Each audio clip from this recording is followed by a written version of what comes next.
Di Nardo, ha sentito il senatore Candiani spendere questi fondi in maniera opportuna e allo stesso tempo un'altra considerazione: probabilmente si tratterà degli unici fondi a disposizione dei comuni, delle regioni, degli enti locali per parecchi anni. Allora voi che cosa proponete per gestire queste risorse? Ma ha detto una parola giusta: semplificare. Bisogna necessariamente semplificare, altrimenti questi fondi noi non li utilizzeremo mai. La verità è questa: noi politici siamo stati incapaci di poterli utilizzare nel passato.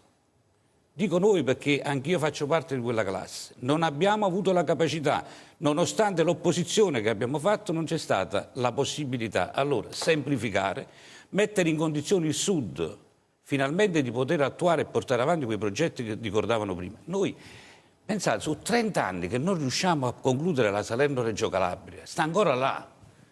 Non abbiamo un treno che da Salerno ci porta giù nel sud.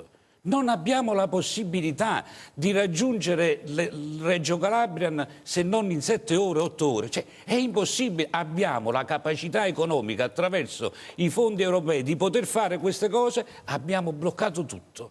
Certamente c'è sta una colpa di qualcuno, certamente chi deve fare questo è il politico, non l'ha saputo fare. Bisogna allora semplificare, cercare di realizzare veramente queste strutture e cercare di portare a termine quelle cose che nel Sud si aspettano, perché noi siamo convinti che con questo possiamo realizzare nel Sud non solo lo sviluppo economico, ma lo sviluppo occupazionale. È di questo che noi abbiamo bisogno. I fondi europei, sappiamo, non possono essere spesi per dare lavoro, ma possono essere spesi per creare quelle strutture che consentono ai nostri giovani del Sud di lavorare.